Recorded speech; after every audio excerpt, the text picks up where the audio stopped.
नानाजी देशमुख एक ऐसे व्यक्ति हैं जिन्हें किसी परिचय की आवश्यकता नहीं है। उनकी तेज बुद्धि और असाधारण आयोजन कौशल ने भारतीय राजनीति में एक अमिट छाप छोड़ी है।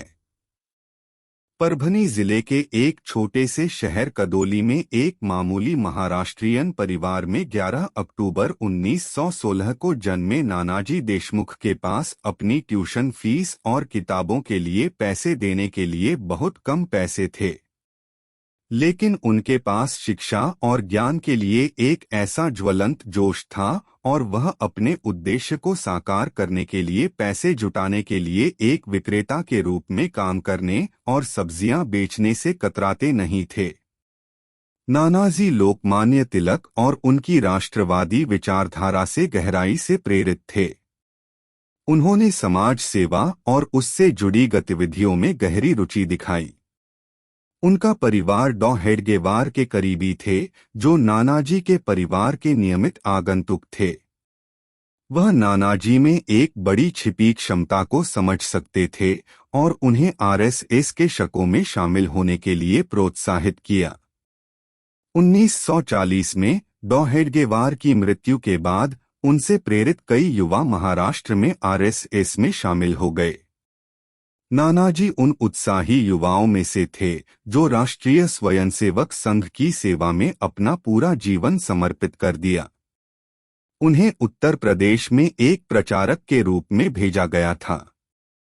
आगरा में वे पहली बार दीनदयाल जी से मिले।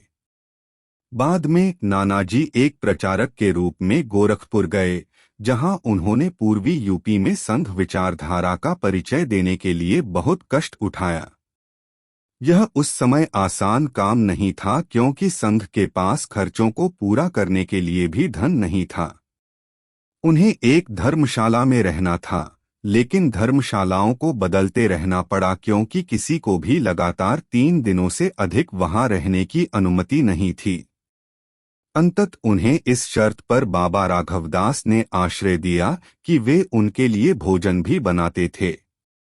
3 वर्षों के भीतर उनकी मेहनत के फल सामने आने लगे और गोरखपुर में और उसके आसपास लगभग 250 संघ शाखाएं खोलीं। नानाजी ने हमेशा शिक्षा पर बहुत जोर दिया।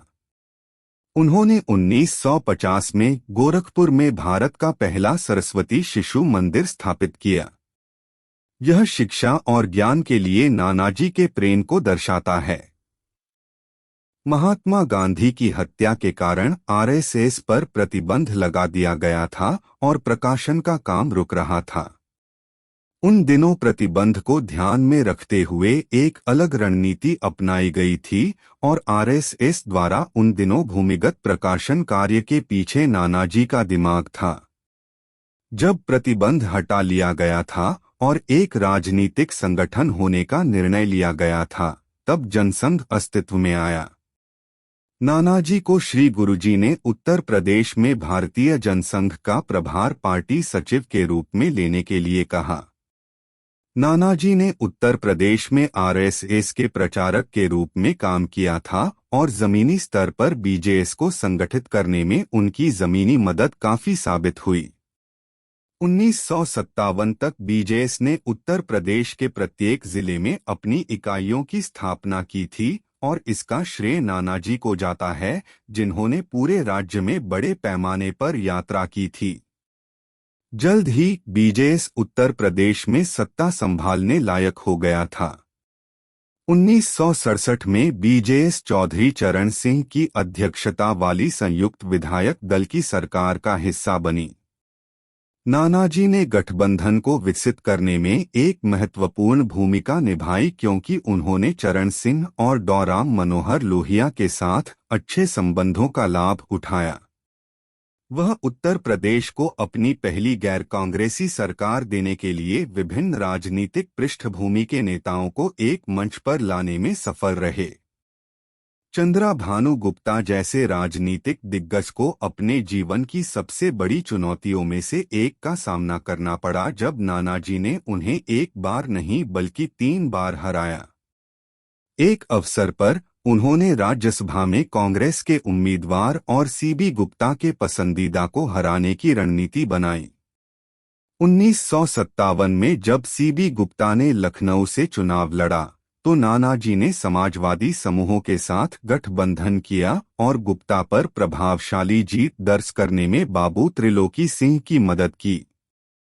श्री गुप्ता को एक और शर्मिंदगी का सामना करना पड़ा जब वह उत्तर प्रदेश के मौधा में फिर से हार गए। उत्तर प्रदेश में बीजेएस ने दीनदयाल जी के मार्गदर्शन, अटल जी के वक्तृत्व कौशल और नानाजी के संगठनात्मक कार्यों से ताकत हासिल की और यह राज्य की राजनीति में एक महत्वपूर्ण खिलाड़ी के रूप में उभरा। नानाजी ने हमेशा अपने पार्टी सहयोगियों के साथ ही अपने विरोधियों के साथ भी अच्छे संबंध साझा किए। श्री सीबी गुप्ता, जिन्होंने कई अपमानित हुए, नानाजी के हाथों पराजित हुए, फिर भी उन्होंने उनके लिए बहुत सम्मान जारी रखा और उन्हें नाना फडणवीस कहा। डॉ राम मनोहर लोहिया के साथ उनके संबंधों ने भारतीय राजनीति के पाठ्यक्रम को बदल दिया। एक बार उन्होंने डॉ लोहिया को बीजेएस कारायकार सम्मेलन में आमंत्रित किया, जहां वे पहली बार दीनदयाल जी से मिले और इस संघ ने बीजेएस को कांग्रेस और उसके कुशासन को उजागर करने में समाजवादी दलों के करीब लाया। विनोबा भावे द्वारा शुरू किए गए भूदान आंदोलन में नानाजी ने सक्रिय रूप से भाग लिया। विनोबा के साथ 2 महीने बिताने से वह आंदोलन की सफलता और अपील से प्रेरित थे। जब जयप्रकाश नारायण ने संपूर्ण क्रांति का आह्वान किया तो उन्होंने इस आंदोलन को पूरा समर्थन दिया। जब जनता पार्टी का गठन किया गया था तब नानाजी इसके मुख्य आर्किटेक्ट में से एक थे। जनता पार्टी ने कांग्रेस से किनारा कर लिया और उत्तर प्रदेश के बलरामपुर संसदीय क्षेत्र से नानाजी निर्वाचित हुए।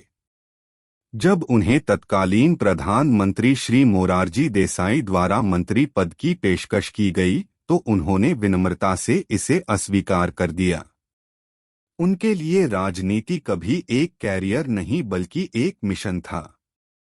वह व्यक्ति नहीं थे जो राजनीति या कार्यालय से चिपके रहते थे। अपनी स्वयं की महत्वाकांक्षा के कारण उन्होंने जयप्रकाश नारायण की उपस्थिति में राजनीति से संन्यास की घोषणा की और तब से कभी पीछे मुड़कर नहीं देखा। नानाजी अब अपना पूरा समय दीनदयाल शोध संस्थान के लिए समर्पित कर रहे हैं कि उन्होंने खुद 1969 में रास्ता तय किया।